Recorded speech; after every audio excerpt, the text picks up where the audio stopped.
सर्वांना नमस्कार। धाराशिव जिल्ह्यामध्ये कुठेही प्रकारचे डोमेस्टिक LPG स्टॉकची कमतरता नाही आहे। आपल्या जिल्ह्यामध्ये पुरेशी स्टॉक आहे। आमच्या जिल्ह्यामध्ये एकूण 27 गॅस एजन्सीज आहे आणि या 27 गॅस एजन्सीज मध्ये आपल्या धाराशिव जिल्ह्याला दैनंदिन LPG घरगुती वापरासाठी जे गरज आहे ते आमच्याकडे आहे। आणि आता याद्वारे आम्ही सर्व धाराशिवला आवाहन करू इच्छितो की आपण या कुठेही अफवावर विश्वास ठेवू नये आणि आपण पॅनिक बुकिंग करू नये। आपल्याला पुरेशी स्टॉक आहे आणि आपलं बुकिंगप्रमाणे तुम्हाला घरगुती वापरासाठी सिलेंडर मिळणारच आहे। आणि या माध्यमातून आम्ही या औद्योगिक आणि कमर्शियल एस्टॅब्लिशमेंट्सला आम्ही सांगू इच्छितो की आपण कुठेही डोमेस्टिक सिलेंडर या कमर्शियल एस्टॅब्लिशमेंटला डायव्हर्ट करू नये।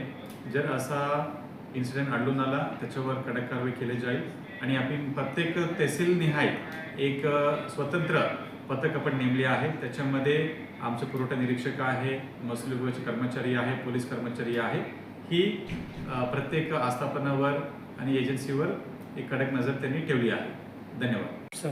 आणि ही पण आम्ही सांगू इच्छितो की आमच्या जिल्ह्यामध्ये जे काही शासकीय शाळा आहे, नंतर मध्यान्ह भोजन आहे, दवाखाने आहे, आश्रमशाळा आहे, यांना आपण डोमेस्टिक LPG सिलेंडर्स वापरायला आपण शासनाने मुभा दिलेली आहे। आणि नागरिकांना एजन्सीला जर कोणाला काही तक्रार द्यायची असेल या आपल्याला शंका विचारायची असेल, कृपया आपण आपला जिल्ह्याचे टोल फ्री नंबर 1077 या क्रमांकावर आपण संपर्क साधावा। धन्यवाद।